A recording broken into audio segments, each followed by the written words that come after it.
पाकिस्तान समझ ले 3 बार घर में घुस करके मारा है।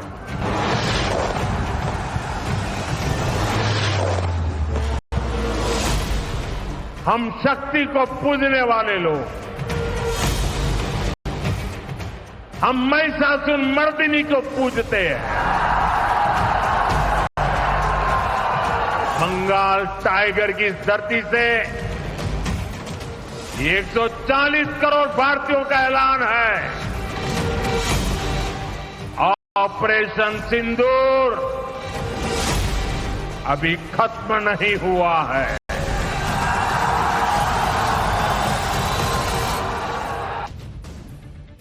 प्रधानमंत्री नरेंद्र मोदी बार बार अलग अलग मंचों से ये कह रहे हैं कि ऑपरेशन सिंदूर खत्म नहीं हुआ, यानी पाकिस्तान में बैठे आतंकियों का पीएम मोदी कभी भी सरप्राइज टेस्ट ले सकते हैं। लेकिन ऑपरेशन सिंदूर से ये आतंकी इतना ज्यादा काम गए कि गायब हो गए थे। पाकिस्तान की सेना ने इन्हें बिल में छुपा दिया था कि अंदर रहो, कभी भी कोई मार के चला जाएगा। ये बिल में दुबक गए थे। ना हाफिज सईद दिखता था, ना मसूद अजहर दिख रहा था। मसूद अजहर का तो पूरा परिवार मर गया, तो भाई ने चिट्ठी लिखी और कुछ नहीं कर पाया। वो आतंकी कहीं का। जब खुद कैसे निकालने के लिए पीएम मोदी ने जो प्लान बनाया था, उसमें अब ये आतंकी ट्रैप होते दिख रहे हैं। ऑपरेशन सिंदूर की स्ट्राइक में लश्कर और जैश के जो आतंकी बच गए, वो फिर से एक्टिव हो रहे हैं। और इसलिए आप देखिए कि न्यूक्लियर टेस्ट की सालगिरह पर जहां पाकिस्तानी फौज की सुरक्षा में आतंकवादी खुलेआम भारत के खिलाफ जहर उगल रहे थे। और ये देखिए, ये जो आपको ऐसे मुट्ठी किया हुआ दिख रहा है आदमी, दाढ़ी वाला, बड़ी दाढ़ी वाला, ये सैफुल्लाह है, जिसने पहलगाम में आतंकी हमले का मास्टरमाइंड है ये। और उसके बगल में जो बैठा हुआ है, उसको भी बहुत गौर से देखिए।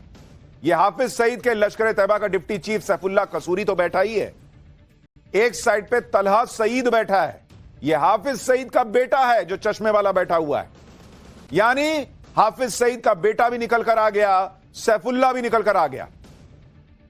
और दूसरी साइड पर जो शख्स बैठा है, वो पाकिस्तान के पंजाब असेंबली का स्पीकर मोहम्मद अहमद खान है। आप देखिए, जो नरेंद्र मोदी कह रहे हैं ना कि अब वहां के आतंकी, वहां की सेना, वहां की सरकार, इनको हम अलग करके नहीं देखेंगे, ये उसका सबूत है।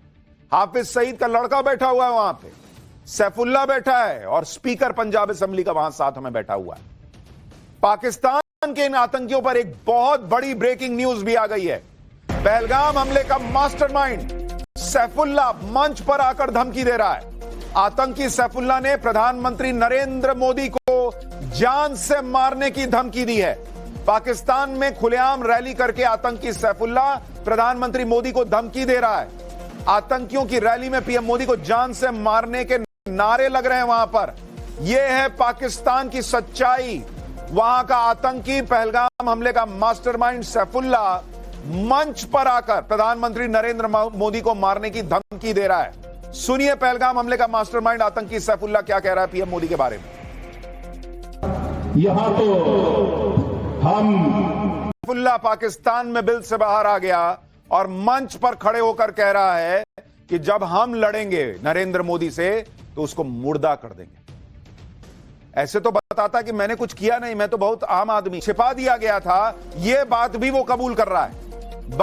भारत के डर से भाई के जनाजे तक में नहीं आया था आतंकी सैफुल्लाह, यह खुद बता रहा है। ऑपरेशन सिंदूर में आतंकियों को भारी नुकसान की बात भी कबूल रहा है। आप सुनिए आतंकी सैफुल्लाह कैसे बता रहा है कि उसको छुपा दिया गया था कि बाहर मत आना, कोई मार ना दे तुमको। और कह रहा है कि मोदी ने इतना मारा, भारत ने इतना मारा, ऐसे ऐसे आतंकियों को मारा कि मैं रो रहा था बैठ के। सुनिए सैफुल्लाह का यह बयान। मुझे जनाजे में शरीक होने की इजाजत नहीं मिल रही थी। भी कर सकते हैं कि पाकिस्तान को मौका ही ना मिले, शायद उधर पीओके सीधे भारत के पास आ जाए, क्योंकि नरेंद्र मोदी का मिशन पीओके चल रहा है भाई। आज रक्षा मंत्री राजनाथ सिंह ने भी कह दिया कि आज नहीं तो कल पीओके हमारा होगा। सुनिए रक्षा मंत्री को भी। साथियों, मैं मानता हूं कि आज पाक ऑक्युपाइड कश्मीर के लोग हमारे अपने हैं।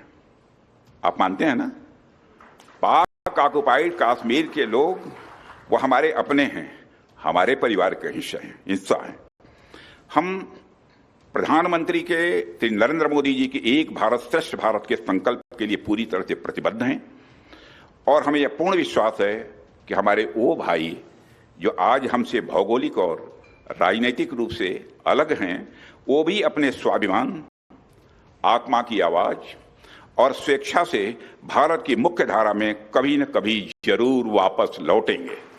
और हमें विश्वास है कि प्रेम, एकता और सत्य के मार्ग पर चलकर वह दिन दूर नहीं जब हमारा ही अंग पीओके स्वयं लौटकर कहेगा, मैं भारत हूं, भारत ही हूं, मैं वापस आऊंगा और वापस आया हूं।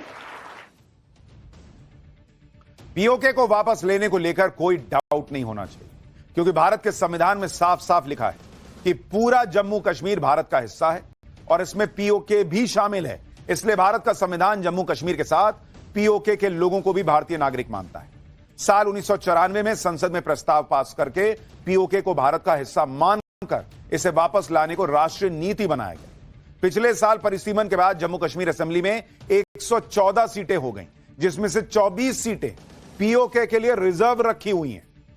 रक्षा मंत्री राजनाथ सिंह ने भी इशारों में पाकिस्तान को समझा दिया है कि ऑपरेशन सिंदूर के पहले पार्ट में ही भारत चाहता तो बहुत कुछ कर सकता था, लेकिन अभी होगा। भारत बहुत कुछ कर सकता था, लेकिन जो नहीं हुआ वो आगे कभी भी हो सकता है। नरेंद्र मोदी इसके लिए पूरी तरह से भारत को तैयार कर चुके हैं। एक एक भारतीय चाहता है कि पीओके को अब पाकिस्तान से ले लिया जाए और इसका वक्त भी आ चुका है।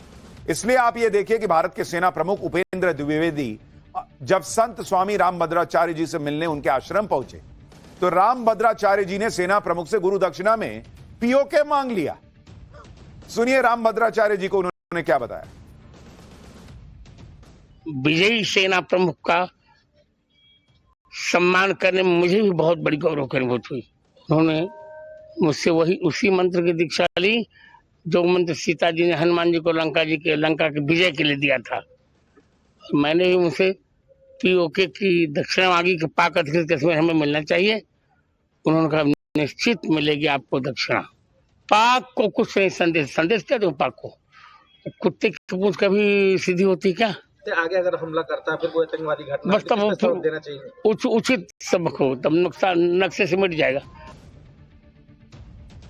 पीओके को लेकर रामभद्राचार्य जी जो बात कर रहे हैं वो पूरे भारत के मन की बात है। नरेंद्र मोदी अब इसमें मिशन मोड में लगे हुए हैं, लेकिन हमारे यहां विपक्ष ये देख देख कर परेशान है कि नरेंद्र मोदी की लोकप्रियता क्यों बढ़ रही है। ऑपरेशन सिंदूर के बाद आज पीएम मोदी पहली बार बंगाल और बिहार के दौरे पर गए। बंगाल में उन्होंने रैली की, पटना में उनका रोड शो हुआ। इस रैली और रोड शो में जो भीड़ उमड़ी उसे देखकर विपक्ष भी दंग रह गया होगा, क्योंकि बिहार और बंगाल वो राज्य है जहां इसी साल बिहार में और अगले साल बंगाल में चुनाव होना है। इसलिए आप देखिए कि जब आज पीएम मोदी बंगाल पहुंचे तो ममता बनर्जी ने पीएम मोदी को घेर लिया। ममता बनर्जी क्या कह रही हैं सुनिए, फिर बताता हूं कि असदुद्दीन ओवैसी ने ऐसा क्या कर दिया कि विपक्ष को पिन लग रहा होगा।